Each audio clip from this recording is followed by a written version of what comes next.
हो गया। बोर्ड सही से बोला नहीं है, दिखाई देता है कहाँ। Welcome to all my friends students in physics class. Today our topic is Faraday's law of electrolysis, which is very important for chemistry and for physics. Attention! पीछे वाले तो बोर्ड पे देखो। आज का जो हमारा ये टॉपिक है बहुत ही इम्पोर्टेंट लॉन्ग क्वेश्चन है, फिजिक्स के लिए भी और केमिस्ट्री के लिए भी। आप क्वेश्चन बैंक देख सकते हैं केमिस्ट्री का, उसमें कितनी बार पूछा गया, फिजिक्स में कितनी बार पूछा गया। 2 in 1 Faraday's law of electrolysis. Faraday's law of electrolysis. Faraday's law of electrolysis. इसके 2 लॉ हैं। Here are 2 laws. पहला लॉ देखिए, Faraday's first law.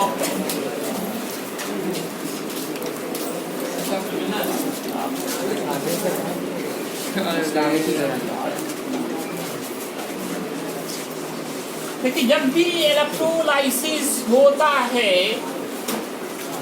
तो सब्सटेंस आयंस में टूट जाते हैं, एक प्लस में दूसरा माइनस में।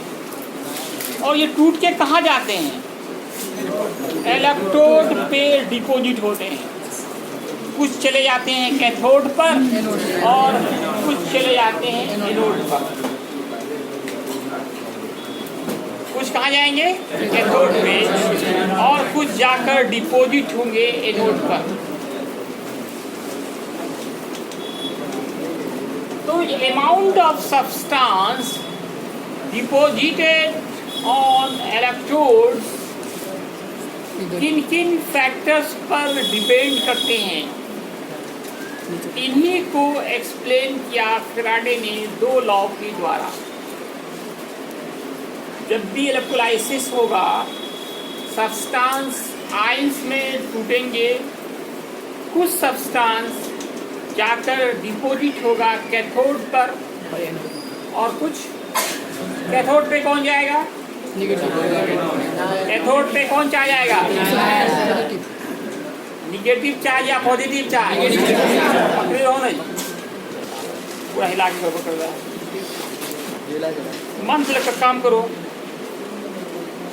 कैथोड पे कौन चार्ज आएगा? कैथोड पर निगेटिव जाएगा। कल लिखा है कैथोड ऑलरेडी निगेटिव है, कैथोड निगेटिव होता ही है, उसमें श्योर है पॉजिटिव जाएगा। और एनोड क्या होता है? पॉजिटिव, उसमें कौन जाएगा? निगेटिव जाएगा। ये जो अमाउंट ऑफ सब्सटेंस डिपॉजिट होगा ये किन किन फैक्टर्स पे डिपेंड करेगा, यही बात बताया किसने? फैराडे ने।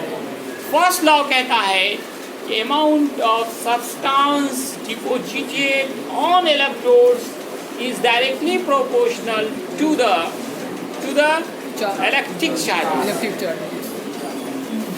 मतलब ये है कि जितना ज़्यादा चार्ज देंगे, फ्लो करेंगे, उतना ज़्यादा अमाउंट डिपॉजिट होगा। कम चार्ज होगा कम डिपॉजिट होगा, ज़्यादा चार्ज होगा तो ज़्यादा अमाउंट ऑफ सब्सटेंस डिपॉजिट होगा। इसी तरह फैराडेज फर्स्ट लॉ इनका स्टेटमेंट है the amount of substance deposited, deposit मतलब जमा होता है, on electrode in electrolysis is directly proportional. Directly proportional होता है, proportional to the amount of electric charges, amount of electric charges passes through electrolyte, passes through electrolyte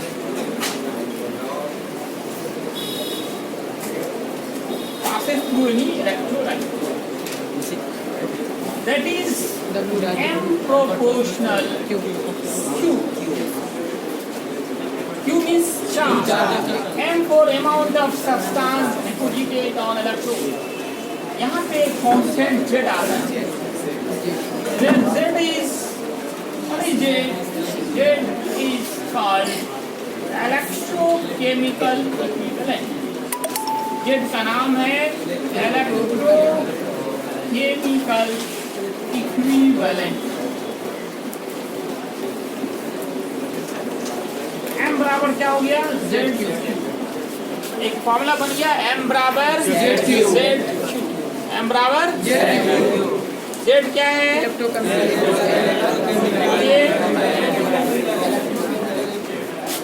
एक नया नाम, इसका नया चीज आया, इसका नाम है इलेक्ट्रोकेमिकल इक्विवेलेंट.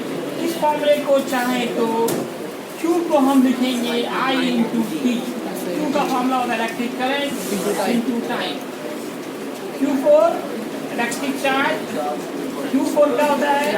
इलेक्ट्रिक चार्ज, जिसका फॉर्मूला आपने पढ़ा है इलेक्ट्रिक करंट इनटू टाइम.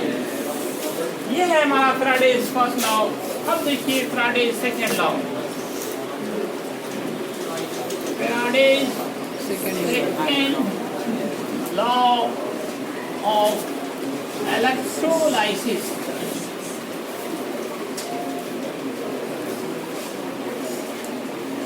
अब ये लॉ कहता है कि बहुत सारे इलेक्ट्रोलाइट्स हो, डिफरेंट इलेक्ट्रोलाइट्स, डिफरेंट क्या हो? इलेक्ट्रोलाइट्स हो, और सभी से सेम चार्ज फ्लो किया जाए, same amount of charge flow किया जाए.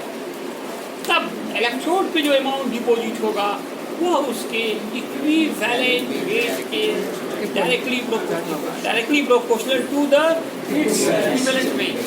पिछले क्लास में मैंने इक्विवेलेंट वेट निकाला, इसीलिए सिखाया था. फैराडेज सेकेंड लॉ में इसका यूज था. फैराडेज सेकेंड लॉ कहता है कि जिसका इक्विवेलेंट वेट ज़्यादा होगा वो ज़्यादा डिपॉजिट होगा, और जिसका कम होगा वो कम डिपॉजिट होगा. इसलिए इनका स्टेटमेंट है the amount of substance deposited on electrodes is directly proportional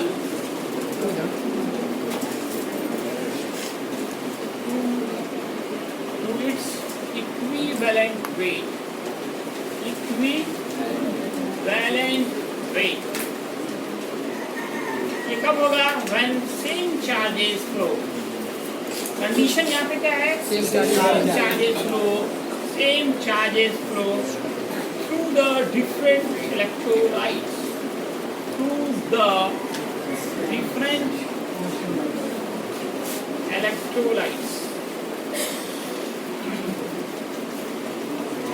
That is M proportional EG.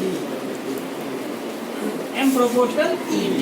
यहाँ अगर दो टू रहे M1 is to M2, ये बराबर होगा E1 is to एक फॉर्मूला भी बनता है M1 by M2 equal to the E1 by E2. जिसका ज्यादा इक्विवेलेंट वेट होगा वो ज्यादा जब डिपॉजिट होगा, जिसका कम होगा वो कम डिपॉजिट होगा. प्रोपोर्शनल हटा के भी कांस्टेंट हम यहाँ पे ला सकते हैं. देखिए यहाँ पे एक से ज्यादा इलेक्ट्रोलाइट्स होते हैं, इसलिए हम यहाँ पे दो दिखाए हैं.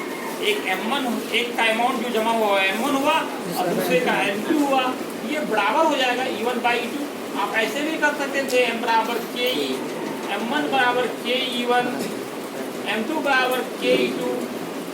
दोनों को डिवाइड कीजिए M1 by M2, KE1 by KE2, के कैंसिल, M1 by M2 बराबर E1 by E2. That is M proportional. ये भी लिख सकते हैं आप. वही फॉर्मूला है कि नहीं, M1 by M2. इतना करने की जरूरत नहीं है. जब डायरेक्टली प्रोपोर्शनल है तो रेशियो सेम होगा. M1 is to M2 बराबर होगा E1 is to E3. अगर 3 भी रहता तो उसी तरह से M1 is to M2 is to M3 बराबर होगा E1 is to E2 is to. का हमको जरूरत नहीं पड़ता है, ज्यादातर हम लोगों को इसी दो पे काम करना पड़ता है। ये जैसे लाव पड़ा इसको फिर हम लोगों को एक्सपेरिमेंट के द्वारा वेरीफाई भी करना पड़ता है, जल्दी देखिए इसको वेरीफाई भी करना है।